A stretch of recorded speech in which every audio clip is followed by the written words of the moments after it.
সকলকে স্বাগত জানাই অপূর্ব মান্না হোম টিউটর ইউটিউব চ্যানেলে। আজ আমি তোমরা যারা এবছর 2023-24 উচ্চ মাধ্যমিক পরীক্ষার্থী রয়েছে তোমাদের পলিটিক্যাল বিষয় থেকে এসি 375 পেজের এমসিকিউ প্রশ্ন উত্তরের ক্লাস নিয়ে এলাম। তুমি যদি আমার চ্যানেলে নতুন থাকো অবশ্যই চ্যানেলটাকে সাবস্ক্রাইব করে নেবে, বেল আইকন নোটিফিকেশন ওপেন রাখবে। তো দেখো, এটা আমার এসি 375 নম্বর পেজের ক্লাস। এরপর আমি এই এসি 375 নম্বর পেজেরই আবার এসিকিউ প্রশ্ন উত্তরের ক্লাস নিয়ে আসবো। তার জন্য বলছি, চ্যানেলে নতুন থাকলে অবশ্যই চ্যানেলটাকে সাবস্ক্রাইব। তো দেখো, এখানে ফার্স্ট প্রশ্ন কি বলা রয়েছে, দেখো পঞ্চশীল চুক্তি স্বাক্ষরিত হয়, উত্তর হবে কি দেখে নাও, ভারত ও চীনের মধ্যে। ঠিক আছে, অপশান ডি হবে সঠিক উত্তর, মানে কাদের কাদের মধ্যে হয়েছিল আর কি। তারপর দেখো, আচ্ছা দেখো এখানে দুই দাগের প্রশ্ন, দেখো কোন মার্কিন রাষ্ট্রপতি তারকা যুদ্ধের পরিকল্পনা গ্রহণ করেছিল, উত্তর হবে রেগন। ঠিক আছে, তাহলে কি হলো, কোন মার্কিন রাষ্ট্রপতি তারকা যুদ্ধের পরিকল্পনা গ্রহণ করেছিল, উত্তর হবে রেগন। তিন দাগের প্রশ্ন, দেখো মার্শাল পরিকল্পনা গৃহীত হয়। ঠিক আছে, মার্শাল পরিকল্পনা কত সালে গৃহীত হয়, 1947 খ্রিস্টাব্দে। চার দাগের প্রশ্ন, দেখো সার্কের প্রধান রূপকার ছিলেন জিয়াউর রহমান। এই প্রশ্নটা ইম্পর্টেন্ট রয়েছে তোমাদের ক্ষেত্রে, এবছর আসার সম্ভাবনা রয়েছে উচ্চ মাধ্যমিকে।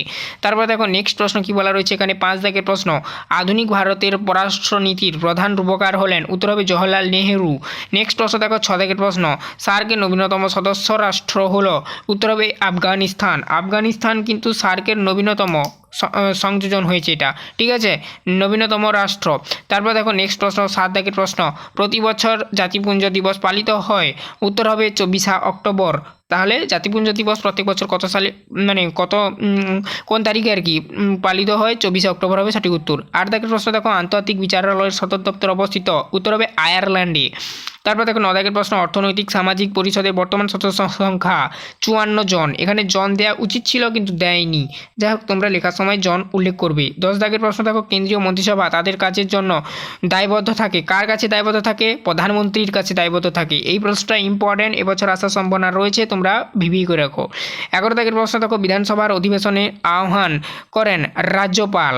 তারপর দেখো নেক্সট প্রশ্ন, 12 দাগের প্রশ্ন, ভারতীয় সংসদের নির্ণায়ক ভোট প্রদান করেন, উত্তর হবে স্পিকার। স্পিকার কিন্তু ভারতীয় সংসদে নির্ণায়ক ভোটটা প্রদান করে থাকেন, মনে রাখবে।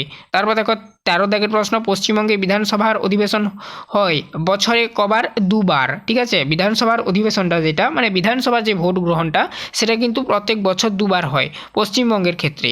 তারপর দেখো মৌলিক অধিকার রক্ষার জন্য সুপ্রিম কোর্টে কতগুলি লেখ জারি করা হয়, 5টি লেখ জারি করা হয়। ঠিক আছে, তারপর দেখো 14 দাগের পর 15 দাগের প্রশ্ন, পার্লামেন্টে পরিণত, আরেকবার বলছি, পার্লামেন্টে প্রণীত কোন আইনকে অবৈধ ঘোষণা করতে পারে, পার্লামেন্ট আর কি, এটা হচ্ছে সুপ্রিম কোর্ট ঘোষণা করতে পারে।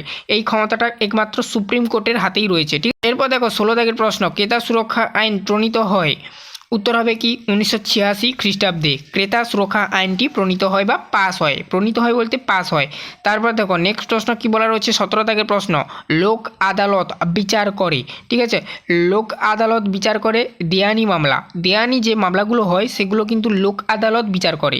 নেক্সট প্রশ্ন দেখো, পরবর্তী প্রশ্ন 18 দাগের প্রশ্ন কি বলা রয়েছে, হাইকোর্টের বিচারপতিদের নিয়োগ করেন রাষ্ট্রপতি। রাষ্ট্রপতি কিন্তু হাইকোর্টের বিচারপতিদের নিয়োগ করেন।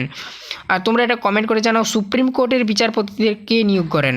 তারপর দেখো নেক্সট প্রশ্ন 19 দাগের প্রশ্ন, বিচার বিভাগীয় কাজে পর্যালোচনার ক্ষমতা দেওয়া হয়েছে, উত্তর হবে অপশান সি, সুপ্রিম কোর্ট ও হাইকোর্ট উভয় কোর্টকে। ঠিক আছে, এই প্রশ্নটাও ভিভি করে রাখবি, ইম্পর্টেন্ট রয়েছে। নেক্সট পেজে যাচ্ছি এবারে আমরা। দেখো এই পেজে যে প্রশ্নগুলো দেওয়া রয়েছে তোমাদের দেখে নাও। আচ্ছা, এই পেজের যে প্রশ্নটা এখান থেকেই আরম্ভ হয়েছে, সম্মিলিত জাতিপুঞ্জ নামটি, এখানে দেখো কি বলা রয়েছে, ঘোষিত হয়, উত্তর হবে ওয়াশিংটন ঘোষণাপত্রে। ঠিক আছে, ওয়াশিংটন ঘোষণাপত্রেই কিন্তু এটি ঘোষিত হয় সম্মিলিত জাতিপুঞ্জ। নেক্সট প্রশ্ন দেখো কি বলা রয়েছে, 21 দাগের প্রশ্ন, গ্রাম পঞ্চায়েতের সদস্যদের কার্যকালের মেয়াদ, উত্তর হবে কি না 5 বছর, প্রত্যেক 5 বছর অন্তরেই কিন্তু এই জন্য পঞ্চায়েত ভোট হয়। তারপরে দেখো নেক্সট প্রশ্ন কি বলা রয়েছে, 22 দাগের প্রশ্ন, জেলা পরিষদের প্রধান কর্মকর্তাকে বলা হয় সভাপতি। তারপর দেখো নেক্সট প্রশ্ন কি বলা রয়েছে, 23 দাগের প্রশ্ন, গ্রাম সভার বৈঠকে সভাপতিত্ব করেন প্রধান। ঠিক আছে, তারপরে দেখো নেক্সট প্রশ্ন তথা শেষ প্রশ্ন, পৌরসভার সদস্যদের বলা হয় কাউন্সিলর বলা হয়। তো এই ছিল টোটাল তোমাদের এমসিকিউ প্রশ্নগুলোর উত্তর, এই 375 পেজ এসির অন্তর্গত। তো এরপর আমি এই এসি 375 পেজের এসিকিউগুলো এখান থেকে আরম্ভ হচ্ছে ক্লাস নিয়ে আসবো। চ্যানেলে নতুন থাকলে চ্যানেলটাকে সাবস্ক্রাইব করে নেবে, কোথাও যদি বুঝতে অসুবিধা হয় কমেন্ট করে জানিও। ঠিক আছে, আজই অবধি সবাই ভালো থেকো।